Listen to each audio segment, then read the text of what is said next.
मित्रों, आज मैं आपके लिए हाजिर हूँ कक्षा 7 का विज्ञान का अगला पाठ लेकर। पाठ नंबर 4 है जिसका नाम है ऊष्मा। चलिए पढ़ना शुरू करते हैं।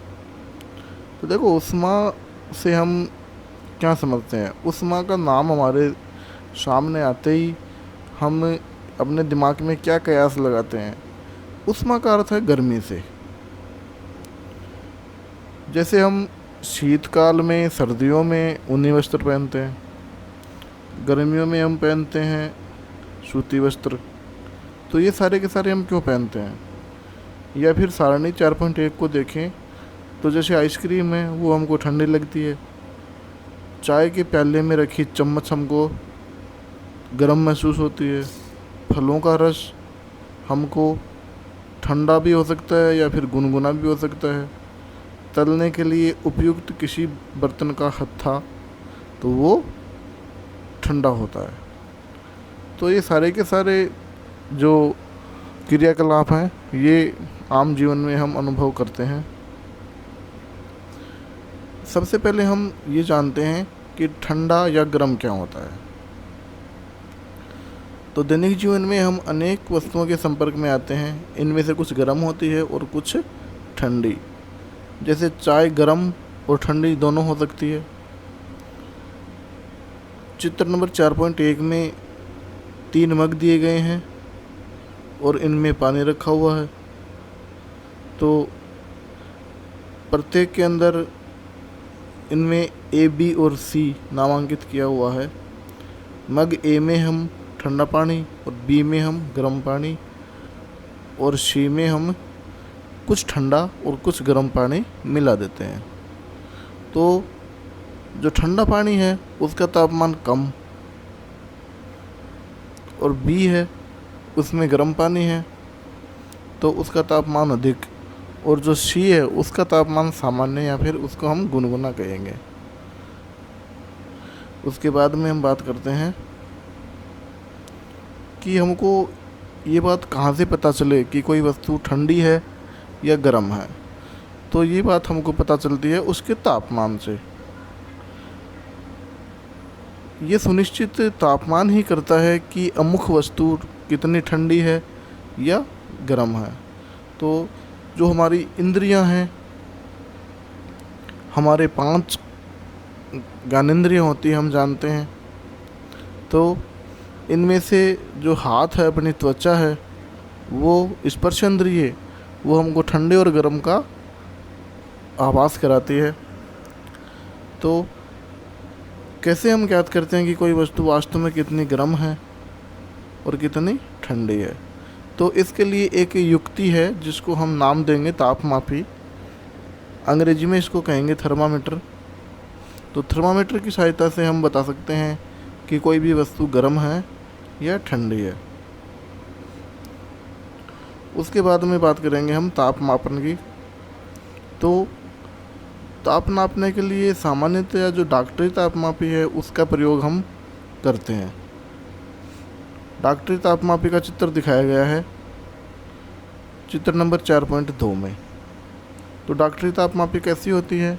एक लंबी, बारीक और एक समान कांच की एक नली होती है और इसके एक सिरे के ऊपर एक बल्ब होता है जिसमें पारा भरा होता है, और बल्ब के बाहर नली में पारे की एक पतली सी चमकीली धारी देख सकते हैं। ये जो धारी है, यदि पारे की यह धारी आपको दिखाई न दे तो थर्मामीटर को थोड़ा सा घुमाइए। कई बार क्या होता है कि ये पारे की धारी हमको दिखाई नहीं देती, तो इसके लिए थोड़ा घुमा लेंगे थर्मामीटर को। अब थर्मामीटर में तापमान को जिस स्केल में नापते हैं उसको हम कहते हैं डिग्री सेल्सियस। इसको डिग्री सेल्सियस के द्वारा दर्शाते हैं। तो ये हो गया ताप मापने का यंत्र। उसके बाद में जो डॉक्टरी तापमापी है उसमें हम 35 डिग्री सेंटीग्रेड से लेकर 42 डिग्री सेंटीग्रेड तक का ताप ज्ञात कर सकते हैं। देखिए यहाँ जो उच्च सीमा है इसकी वो 42 डिग्री है, मतलब 42 डिग्री से ऊपर का तापमान हम इससे नहीं नाप सकते। और 35 डिग्री से नीचे का तापमान हम नहीं नाप सकते। उसके बाद में एक पैमाना और होता है ताप मापने का, जिसको हम डिग्री फ़ारेनहाइट कहते हैं। डिग्री फ़ारेनहाइट का जो परिसर होता है वो 94 डिग्री से 108 डिग्री होता है। 94 डिग्री से 108 डिग्री होता है। मतलब जो निम्नतम सीमा होती है वो तो होती है 94 डिग्री, और जो उच्चतम सीमा होती है वो 108 डिग्री। तो ये कुछ पैमाने थे। अब हम बात करते हैं कि तापमापी से ताप कैसे नापते हैं। तो सबसे पहले हम किन्हीं दो क्रमागत या एक के बाद में एक बड़े चिन्हों के द्वारा निरूपित ताप के अंतर को नोट करते हैं। इन दोनों चिन्हों के बीच के भागों को जो छोटे चिन्ह दिखाए गए हैं तापमापी में, उनकी बात हो रही है, उनको नोट करते हैं। और उसके बाद में मान के दो बड़े चिन्हों के बीच 1 डिग्री का अंतर होता है तथा इन चिन्हों के बीच में 5 छोटी छोटी जो धारियाँ हैं ये दिखाई गई है। तब एक छोटे भाग का मान हो गया 1/5 डिग्री सेंटीग्रेड, या इसको 0.2 सेंटीग्रेड भी हम कह सकते हैं। तो मानव का तापमान जो है थर्मामीटर से वो किस प्रकार से नापेंगे। सबसे पहले डॉक्टर तापमापी को अच्छी तरीके से धोएंगे। धोने के लिए हम कोई भी रोगाणुरोधक पदार्थ काम में ले सकते हैं। उसके बाद में इसको हाथ से कस के पकड़ेंगे और एक झटका लगाएंगे, झटकते हैं, जिससे कि जो पारा है उसका तल नीचे आ जाता है। जो पारा है उसका तल नीचे आ जाता है। उसके बाद में इसको जो रोगी है उसके मुख के, जो रोगी का मुख है उसकी जीभ के नीचे रखते हैं। उसके पश्चात में जो इसका मात्रक है डिग्री सेंटीग्रेड, 37 डिग्री सेंटीग्रेड जो होता है मानव का तापमान, वो हम नोट करते हैं। सावधानी कौन कौन सी रखते हैं। एक तो हम बिना धोए तापमापी को सीधे मुंह में नहीं रखें। ये हमको ध्यान होना चाहिए कि जब हम तापमान की गणना कर रहे हैं तो वो 35 डिग्री जो पारा है वो 35 डिग्री के ऊपर है नहीं है। थर्मामीटर को पढ़ते समय तारे का जो दृष्टि तल है वो एक सिद्ध में होना चाहिए। थर्मामीटर को सावधानी से उपयोग करते हैं क्योंकि असावधानी से टूट सकता है। तो ये सारी की सारी सावधानियां हैं।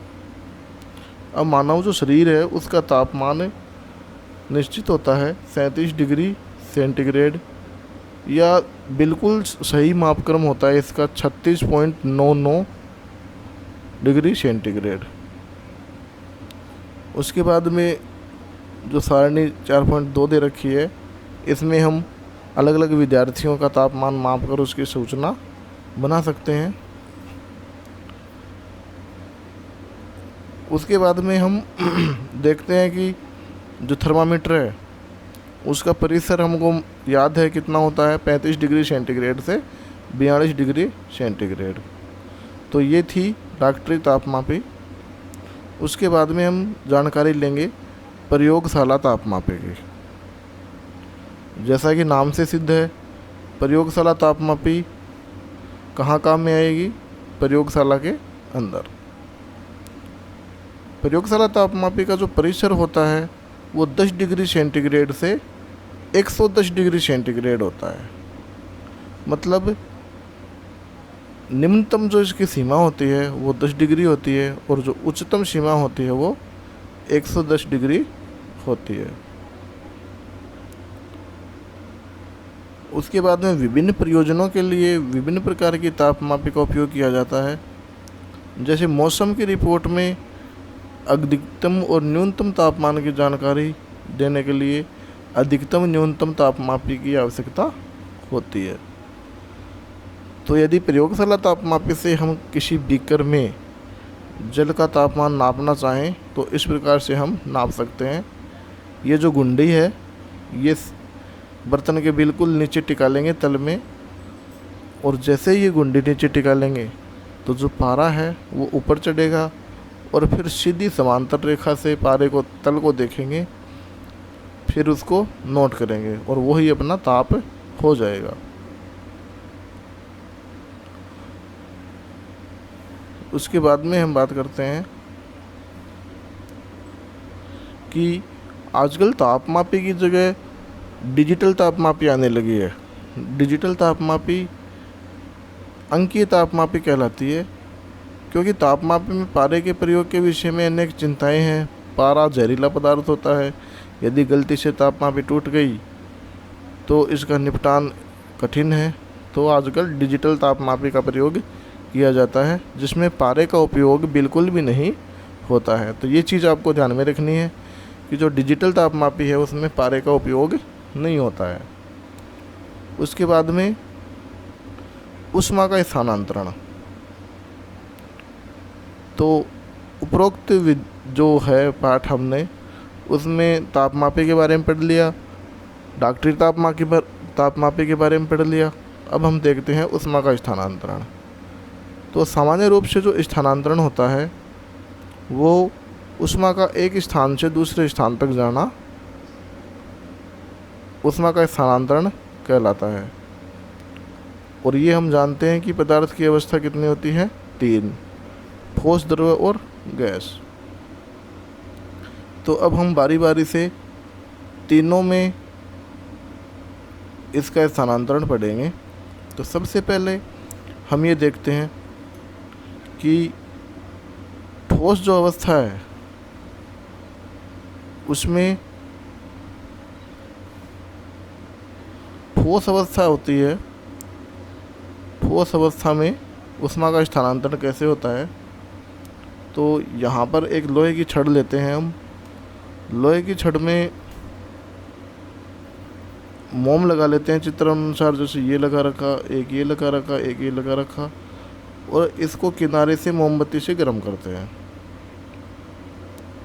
तो हम क्या देखते हैं कि जैसे जैसे छड़ गर्म होगी तो जो ऊष्मा का स्थानांतरण है वो इधर से इधर होगा, और उसके बाद में पहले ये मोम गर्म होगा, उसके बाद में ये, फिर ये और फिर ये। इस तरीके से मोम गर्म होंगे और नीचे गिरते जाएंगे। समझना हमको ये है कि जो ठोस होता है, ठोस की संरचना होती है बिल्कुल पास पास में होते हैं ठोस के अणु। तो इसमें जो स्थानांतरण होता है ऊष्मा का वो चालन विधि के द्वारा होता है। तो जैसे ये अणु है 1 नंबर का, ये 2 नंबर का, ये 3 नंबर का, तो ये 1 नंबर का अणु ऊष्मा दे देता है 2 नंबर को, 2 का दे देता है 3 नंबर को।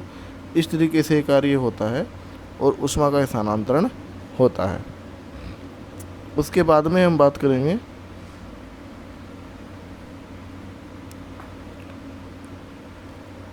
द्रव में ऊष्मा के स्थानांतरण की।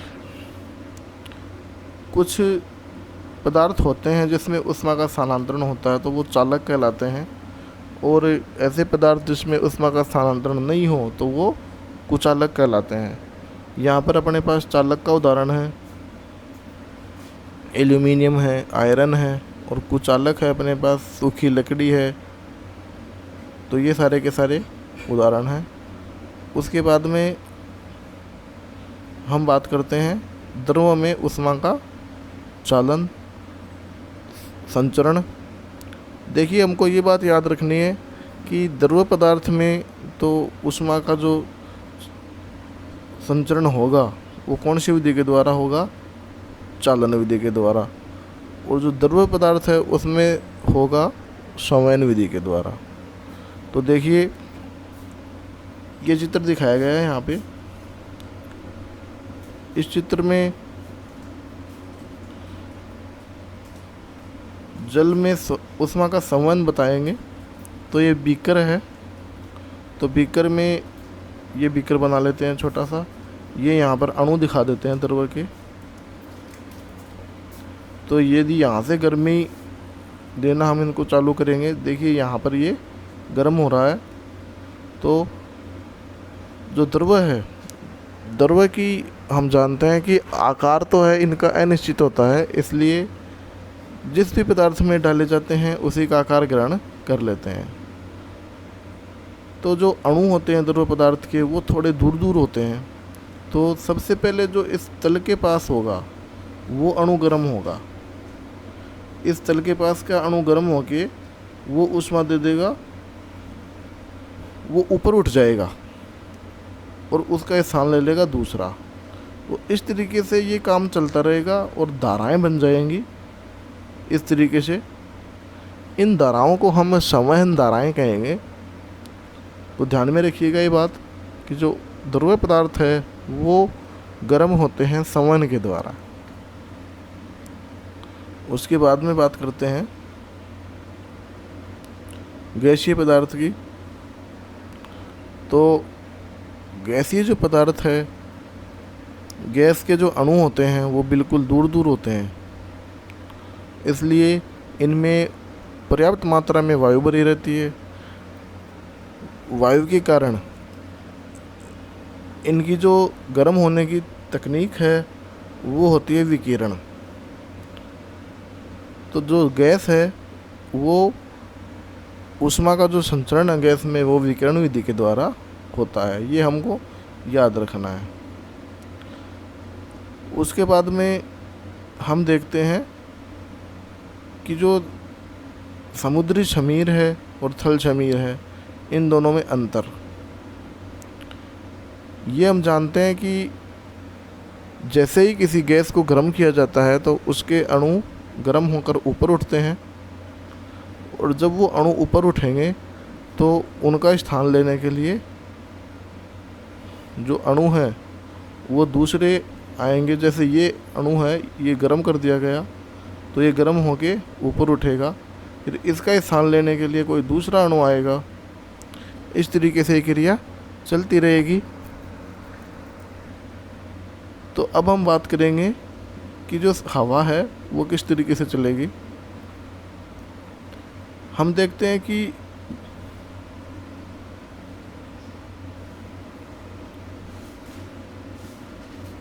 समुद्री शमीर जो होती है, समुद्र का जल है वो देरी से गर्म होता है।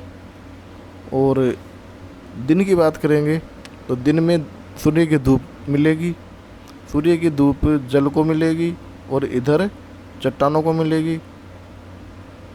तो चट्टानों की जो वायु है ऊपर की वो गर्म होके ऊपर उठ जाएगी, तो जो समीर है वो जल से थल की ओर चलने लगेगी। उसके बाद में जब रात्रि का समय आएगा तो जो समीर है वो इसके ठीक उल्टी चलेगी, क्योंकि रात्रि में जो चट्टानें हैं वो ठंडी हो जाएगी और जल धीरे धीरे ठंडा होगा, इसलिए ये दोनों एक दूसरे के विपरीत होती है। उसके बाद में हम बात करते हैं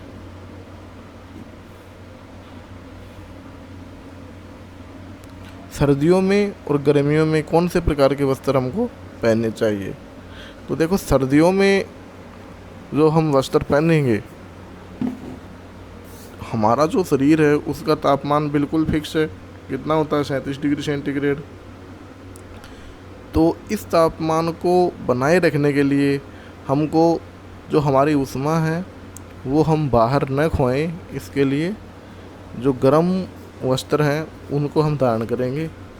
और जबकि गर्मियों में बाहर का तापमान ज़्यादा रहता है और हमारे शरीर का तापमान तो बिल्कुल निश्चित रहता है, इसलिए हमको सूती वस्त्र पहनने पड़ते हैं, क्योंकि पसीना खूब आता है।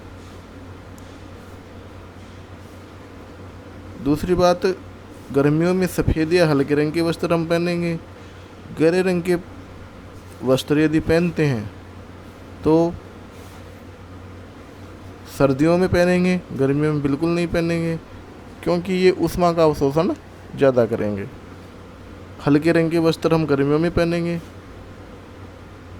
तो ये सारी चीज़ें हमको ध्यान में रखनी है। सर्दियों में जो ऊनी वस्त्र हम पहनते हैं वो हमारे शरीर को गर्म बनाए रखते हैं, इसी कारण से जो ऊनी वस्त्र हैं वो हम सर्दियों में पहनेंगे। दूसरी बात, जो ऊन होती है उसमें बीच बीच में वायु भरी रहती है और वो होती है उष्मा की कुचालक, इसलिए हमारी जो शरीर की उष्मा है वो बाहर नहीं जा पाती और हमको ठंड नहीं लगती। तो ये आपका पाठ था पूरा, जिसमें मुख्य रूप से 2 तापमापियों का हमने अध्ययन किया, डॉक्टरी तापमापी और प्रयोगशाला तापमापी। तो मिलते हैं अगले वीडियो के साथ, तब तक के लिए गुड बाय।